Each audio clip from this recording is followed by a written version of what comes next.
Sir Edward Burne-Jones was a baronet, an artist, a designer, and many other types of craftsperson besides. But how exactly did he use legends and mythology and things even from the Arthur cycle in his work? Let's find out in this week's episode of Fabulous Folklore. Hello there and welcome to Fabulous Folklore, the podcast for all things folklore, occult and just a bit weird. I'm your host, Icy Sedgwick, blogger, fantasy author and your guide into these rather mysterious realms. I've got some rare things to show you, so come on in, take a look around, but be careful not to touch anything. These things sometimes bite. Well, hello there and welcome back to Fabulous Folklore with me, your host, Icy Sedgwick. We are on to our third week of the folklore in art, or mythology in art as it's kind of turned out, month that we've ended up having. And also, me being me, I decided to have a look at the calendar to figure out what I was going to do next, and I'd completely forgotten that July actually has 5 Saturdays in it and had only planned for 4 artists. So no matter, I've got it sorted, because what I figured that would actually do is it's Lammas or Lunasa on the 1st of August, which is the Sunday. So I thought, why don't we have the episode on the final Saturday of July being about traditions and legends and so on associated with Lammas and Lunasa, much like we did with the summer solstice last year. So that is what we're going to do for the final week of July. So I've got it all sorted. So this week we are going to be having a look at the art of Edward Burne-Jones. Like I said at the beginning of this series, Victorian artists often drew on myths, legends and fairy tales to fuel their work. Now they did do this because of the fact that these things all made great subject matter for commissions, which is a fact exploited to great effect by John William Waterhouse, but these stories also allowed artists to comment on their age in pictorial terms.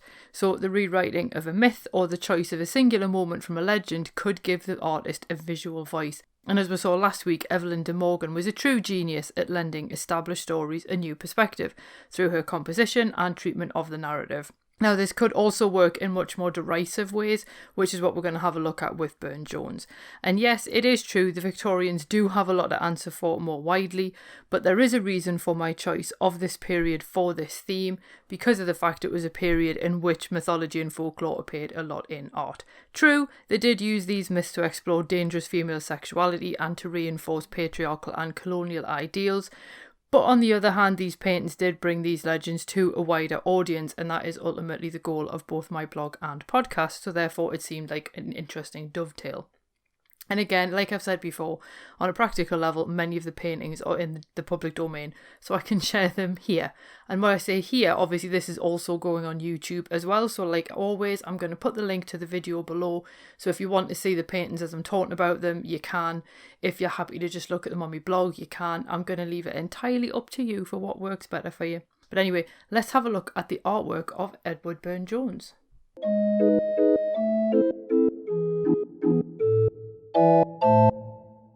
So who was Edward Burne-Jones? Well, he was actually born on the 28th of August 1833 and then died on the 17th of June 1898.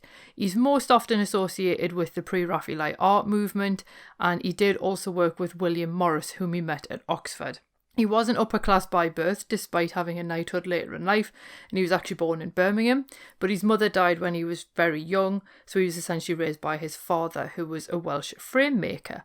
Now, Burne-Jones's knighthood actually came along in 1894, something that did not sit well with his socialist friends, or indeed his wife Georgiana, but he did insist that he did it for the benefit of his son. A memorial service was actually held for him at Westminster Abbey after he died at the request of the Prince of Wales, so it kind of shows the circles that he was moving in by that point. Now, he was famous for being a multidisciplinary artist. Some of his most beautiful work is actually in stained glass. He also designed ceramic tiles, mosaics, tapestries and jewellery, and this put him at the forefront of what's known as the aesthetic movement. And the whole point of aestheticism was that art held value for its beauty and for its ability to stir an emotional response. So the story or moral behind the work shouldn't actually play a part in its value. So you could enjoy something just because it was nice and aesthetically pleasing, rather than it having to speak to you on a moralistic level. Now, despite this, Burne-Jones did explore mythology through his work, and Greek myth in particular appears within the paintings, but he did draw from the Arthurian legends and traditional fairy tales as well. I've tried to choose a bit of a folklore-worthy selection for this episode. So we're going to start off with Pan and Psyche, which he did between 1872 and 1874. And I chose this one because it depicts a very different element of the Psyche myth. Now, in case you've never heard it before, this is the story in which Eros, god of love, falls in love with Psyche. He spirits her away to a fabulous palace, and he comes to her every night, and they're man and wife and all this kind of jazz, but he doesn't want her to know he's a god. I've never understood that part of the story, but that is what happened. He didn't want her to know that he was a god, so she was never allowed to look at him, and he would only visit after dark. Now, her sisters, who were completely jealous of the wealth in the palace, tell Psyche to disobey her lover. And he might be a monster for all she knows. So one night she sneaks a peek by lamplight while he's asleep, which would have been fair enough were it not for the drop of hot oil that landed on Eros, waking him up. Enraged that she disobeyed him, he leaves and basically goes back to his mother Aphrodite. Does seem like a little bit of a teenage drop, but I'm not going to argue with mythology. Psyche is therefore left alone, and she's basically wandering in the forest. She's scared, she's depressed, and she actually considers ending it all. And at one point she throws herself into a river, but the river god essentially puts her back on the bank as if to say, nope, you're not doing that today. And at this point she encounters Pan, the great god of the wilderness, who was also sitting by the river. Now he recognises that she's, and I quote, labouring under an excess of love. And that's from Apuleius, who wrote about this. And he basically tells her not to attempt to end her life again, advising her to cease to grieve and to instead worship Eros, because Pan is basically twigged that if she hangs around long enough and continues worshipping Eros, he will change his mind. He does also call Eros the greatest of the gods, and I think in many cases Eros does actually have the potential to do the most damage, considering the fact he just needs to shoot you and you fall in love with someone. But there we go. So Pan's like, you know what, it'll be fine. Just keep worshipping him, all will be well, which is an interesting agony aunt. But meanwhile, a furious Aphrodite catches up with Psyche and sets her 4 trials to prove that she's worthy of Eros. So first she has to sort a mountain of seeds, which Aphrodite thinks is going to be an impossible task, but an ant colony actually help her to complete the task. Next, Aphrodite sets her a task to gather wool from a very dangerous sheep. But a river god takes pity on her and essentially says, don't take it from the sheep itself, look at all these tufts of wool from the fleece on the bushes, just gather those. So she does. Next, she's then sent to the underworld to collect water, and Zeus actually takes pity on her and sends his eagle to help her do it. And finally, Aphrodite sends her to the underworld to collect some of Persephone's beauty cream, and this is supposed to be so wonderful and make you beautiful and youthful and all that kind of lovely stuff. Now Persephone again gladly helps, and she sends her on her way with a box containing some of the promised beauty cream. Problem is, Psyche gets a little bit too tempted, shall we say, by the prospect of having a goddess's beauty cream, and she thinks, ooh, maybe I'll use a little bit of it myself. Now she opens the box, and unfortunately it only contains the sleep of death, and Psyche falls into a death-like slumber. Eros comes across her, basically realises that this has all been a little bit of a drama that nobody really needed, and takes her to Olympus, where Zeus makes her the goddess of the soul. So why choose Pan? Well, it's a pretty rich myth in terms of visuals, and many paintings focus on the first meeting of Psyche in Eros, or the point when Psyche looks upon her husband for the first time. So you see quite a lot of those kind of images. So why did Burne-Jones choose this fleeting moment from the tale? I mean, when you look at it in the book that's actually available on archive.org, it's literally like 2 pages, like 2 facing pages. Pan's very much a cameo in this. And he is a fascinating figure, but why did Burne-Jones choose it? Well, he's often linked with the zodiac sign Capricorn, and we did cover this way back in January in the Zodiac Origin Myths episode. And also Pan doesn't really neatly fit into the Titan-Olympian binary of Greek mythology, and there are some people who will say he's the son of Hermes, other people say that he actually sits outside of the great family tree and doesn't really belong to either group. So there we go. He's a very confusing god in that regard. But he's very wild, he's untamed, he's a nature god, often associated with sexuality and always associated with these like wild rural places. And the Romantic movement actually adopted him as their primary deity during the 18th and 19th centuries, since he essentially stood in opposition to everything the era represented. And when you've got this mass industrialization and things like that going on, they went for like the most uncivilized god that they could find. Now, incidentally, people didn't actually build temples to Pan. Instead, they chose to worship in caves or grottos. And he's basically the ideal god for the pre-Raphaelites, with their focus on nature and the pre-industrial landscape. So in this particular point in the painting, Burne-Jones is depicting Pan comforting Psyche. Now, to really stretch the metaphor, this becomes a moment where the wildness of untamed nature basically comforts the soul. and Pan is also right in his reading of Eros, so the painting also becomes a testament to the wisdom offered by the natural world. Now, it is possible that Burne-Jones chose the scene to make this point, and it's also possible that he did so because Pan was a popular topic. Miles A. Kimball actually points out that Pan was seen as a figure representative of asceticism, so he'd already been popular in the mid-19th century as this avatar of the natural world, and writers and artists often focused on his sexuality and the wild abandon that apparently followed Pan wherever he went. But as Kimball points out, the aesthetics question why something needed to be useful and have value, so that's basically the same as Pan, and they also saw moments of ecstatic experience, which is obviously something offered by Pan as well. So the cult of usefulness basically falls apart in the face of Pan's merry capering. I'd like to think that Burne-Jones basically included all of this as an aesthetic manifesto, but that might be reading too much into it. Now we're going to go on to the next painting, and that's the Beguiling of Merlin, which he painted between 1872 and 77. So very, very different. So we're going from Greek mythology to Arthurian legend. And in this particular image, we see Merlin trapped in a hawthorn bush by the spells of Nimue, Lady of the Lake. Now this refers to an episode in the relationship between Nimue and Merlin. And in some legends, she's a fairy, and in others, she's simply a magician. But the stories have become tangled over time. And at the heart, the Merlin Nimue story basically follows the fairy lover trope, in that a mortal man falls in love with a fairy and then goes to live with her in her realm. Obviously, regular listeners will recognise that very much as the Thomas the Rhymer story. Of course, Merlin is no mortal, so the story does incorporate some changes. And in some versions, there is an indication that the goddess Diana is actually Nimue's godmother. Now, Nimue promises to give Merlin her love in exchange for the magic that he knows, so for a time Merlin pays her regular visits, and the last time that he goes to visit, Nimue casts an enchantment upon him, and following his sleep he essentially ends up staying with her and the world never sees him again, so it's quite a nifty way to write him out of the stories. But this is the story point that we see in the painting.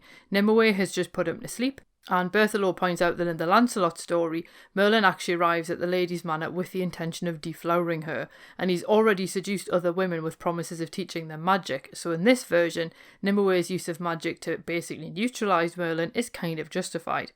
But here we also see elements of Burne-Jones's own ambivalence to women. Joseph Kestner notes that Burne-Jones had a tendency towards seeing women as either the saving soul or the bewitching enchantress.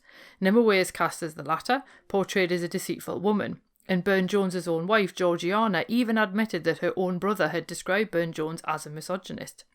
Now, such an attitude didn't prevent him from having an affair with one of his models in 1868, and at this point the model Maria Zambarco actually threatened to drink laudanum and drown herself over the affair. Now, we actually see Zambarco again and again playing various characters from mythology and fairy tales in Burne-Jones's work. And in The Beguiling of Merlin, Zambarco plays the temptress while casting Merlin as the innocent victim. And only those really familiar with the legends in their entirety would know that there's a little bit more to the story than this quite binary way of looking at it. So we're going to move on to The Wheel of Fortune from 1875 to 1883, and this is an absolutely fabulous painting in my view, but it doesn't depict a specific moment within a myth, but rather a popular concept, and that's the idea of Fortuna and her wheel. Now, we did do an episode on Fortuna many moons ago, so I'll put a link to that below. But essentially, she represents the vagaries of fate. So in many ways, the concept actually warns against hubris, because what goes up must come down, as it were. And obviously, the same works in reverse. So here, the painting shows people raised up or cast down depending on the turning of the wheel. And Fortuna herself oversees the turning of this wheel. Now, the central male figure who's attached to the wheel wears a crown and holds a sceptre, marking him as a king, while another man stands on his shoulder, while the king stands on the shoulder of a poet wearing a laurel wreath. So it is sort of a little bit difficult to tell if they're being raised up or put down, though the desperate gaze of the poet at Fortuna's feet would imply he wants to be raised up. Now, the central point was that it didn't matter if you were a king or a commoner, Fortuna still held your fate in her hands. But notice Fortuna's expression in this painting. She doesn't take any delight in what she's doing, but nor does she express any malice about it either. So if anything, she's the epitome of an indifferent and distant goddess. Nothing that she's doing is personal. None of it is intended as a slight against or a favour for a specific individual. It's literally just chance. And Burne-Jones himself even commented that, and I quote, "My wheel of fortune is a true-to-life image. It comes to fetch each of us in turn, then it crushes us," end quote. He sounds like he was a really cheerful guy. Now, Burne-Jones actually took his inspiration for the male figures from the Sistine Chapel, while he took ideas of Fortuna's drapery from Botticelli. Now we're going to move on to our penultimate painting, so we've got slightly fewer in this one, and this is the Rose Bower from 1890. Now this was part of a commission to illustrate the legend of Briar Rose across 4 panels for Buscott Park in Oxfordshire, and instead of depicting different scenes to tell the story as we would be used to, instead he's chosen to use 4 different paintings that all capture the same moment in time, albeit from different locations. So this is the point in the Sleeping Beauty story at which the court has all fallen asleep and the rapid growth of the Briar Rose has overtaken the castle and Sleeping Beauty is now asleep. The first panel shows the sleeping soldiers amid the thorns, the second panel is the council chamber, the third shows weavers asleep at their task in the garden court, and then the final panel, which is this one, depicts Sleeping Beauty on her bed. Now the title of the series comes from the Brothers Grimm tale, published in 1812, and each painting features a 4-line verse on the frame, which was composed by William Morris. Now Charles Perrault first told the tale in the 17th century, calling it La Belle au Bois Dormant, and that just translates as Tale of the Sleeping Beauty. Now this is not the original version, in which the prince actually violates the princess while she's asleep, which leaves her pregnant, and then it's the suckling motion of one of her babies, because she gives birth to twins in her sleep, that dislodges a splinter in her finger and wakes her up, and I can't think why Disney didn't adapt that one. But anyway, Burne-Jones had actually visited the Sleeping Beauty story before, both for some tile designs in 1864 and a painting in 1869. And the prince entering the Briarwood, which is the one from 1869, captures the moment that the prince finds the earlier knights asleep among the thorns. Now obviously it does rely on prior knowledge of the story for the painting to make sense. But in the 4-part panel series, we take our cues from the title of the series, and Burne-Jones chose the scene of the sleeping princess as the final panel for a reason, so we don't actually get to see her woken up, because he wanted people to invent their own version of what came next. So would the knight reach the princess? Would he be able to wake her up? The ending of the story is left entirely to the viewer. Now, it is obviously ideal fodder for a pre-Raphaelite artist because it involves chivalrous knights, a damsel in distress, and a certain dreamlike quality to the entire story. And remember, the pre-Raphaelites sought to recapture what they saw as a lost spiritual quality to the medieval age, and fairy tales offered the ideal source material, even though many artists chose instead to depict figures from mythology or poetry.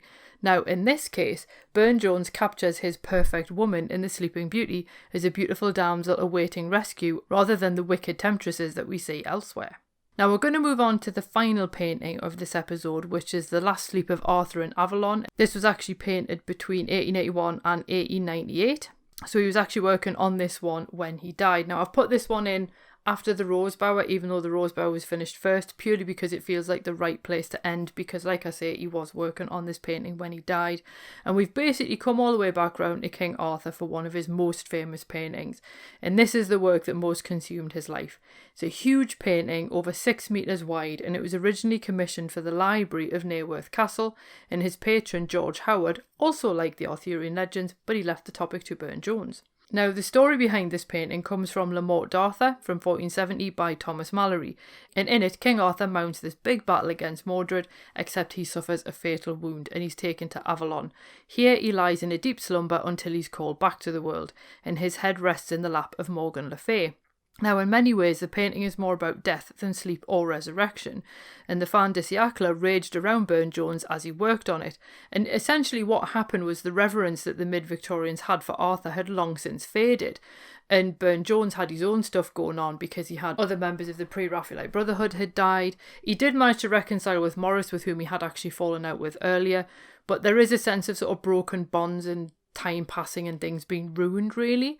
And I think that the world that Burne-Jones knew when he started out as an artist had changed so much, and Burne-Jones was just completely impervious to changing with it. When he began the painting, the Victorians loved the Arthurian stories of chivalry, and the notion of a sleeping Arthur waiting until he's called back to the world really captured their imagination, and we did cover this way back when in the King in the Mountain episode as well. Very, very common story trope. And indeed, Burne-Jones and Morris actually bonded over their mutual love of La Morte d'Arthur when they were at university, and they saw the medieval age as superior to the materialism of the Victorian period. Although, side note, remember that Burne-Jones did go on to accept a knighthood, but, never mind. But the problem was Burne-Jones really overly identified with Arthur to the point that in 1885, just 4 years after he'd started, he asked Howard if he could revise the commission, and Burne-Jones ended up creating a smaller painting for Howard instead, and then continued with The Last Sleep of Arthur in Avalon on his own. Many described him as being obsessive about the work, and as far as he could, he withdrew from public life, preferring instead to work on the painting. And as W.J. Constable puts it, and I quote, "More than any of the major figures among the pre-Raphaelites and their successors, he found in his art a means of escape, a way to withdraw into a hortus inclusus where the artist alone could dwell, remote from the horrors bred by the Industrial Revolution," end quote. And essentially, the painting had become Burne-Jones's attempt to find Avalon in a very real sense. So what do we make of Edward Burne-Jones? Well, it is clear that he had a genuine fascination for the Arthurian legends, and he does put his own spin on them, but in doing so, he is actually just entering into a long tradition of writers creating new versions. So Arthur and his court first appeared in Welsh stories before the 11th century, and then Geoffrey of Monmouth, Historia Regum Britanniae, turned up in the 12th century, which expanded the tales to turn Arthur into a world conqueror. By the late 12th century, Chrétien de Troyes had turned the legends into romances, adding the Grail and the love affair between Lancelot and Guinevere. Later cycles would add the sword and the stone before Le Morte d'Arthur appeared and essentially tied everything up. So basically, Burne-Jones's different takes on the legend is ultimately nothing new, and it is indeed something familiar to us because, how many versions of Merlin-related things have there actually been? Now, Burne-Jones essentially turned to fairy tales, legends and myths because it's what people commissioned him to do.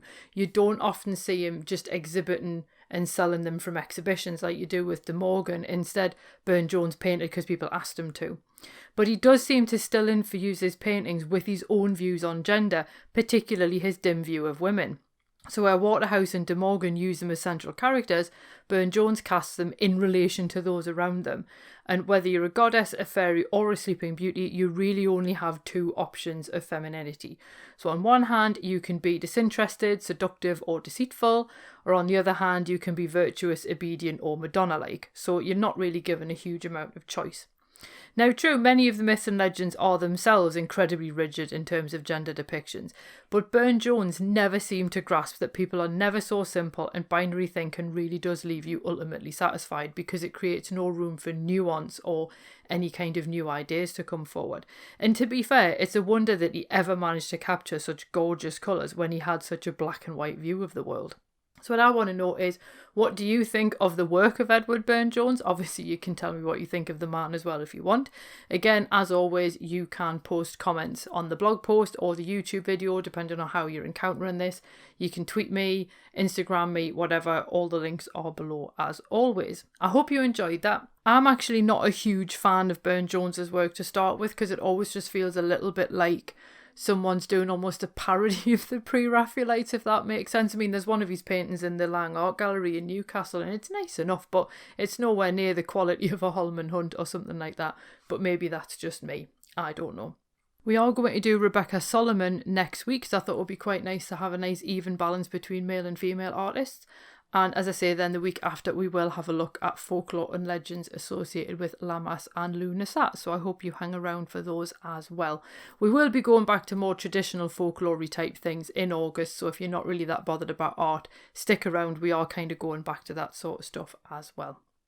I hope you have a marvellous week ahead, and I would like to point out as well that if you are listening before the 24th and 25th of July, we are doing the next Rural Gothic event, which is all around cults and so on. So if you want to find any details about that, rather than me kind of yell them at you now, you can find the link to buy tickets and also find out what we're going to be covering across the 2 days in the show notes below. If you are listening to this after the 24th and 25th of July, don't worry, you'll still be able to buy the replays and still enjoy everything as well. So without any further ado, I will let you crack on with whatever else it is that you've got planned for your day. And I will see you next week when we have a look at Marianne Stokes for our final Folklore in Art episode. Cheerio. Well, thank you for listening, and thanks for visiting Fabulous Folklore. I hope you enjoyed your stay. If you did, why not consider subscribing in your podcast app of choice? If you enjoy the show, why not leave me a review and help other listeners to find it as well?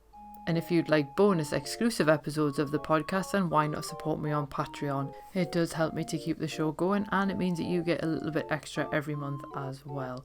And you can find all of the necessary links in the show notes below. So without any further ado, I will bid you adieu, and I hope that you have safe travels wherever you're going on to next.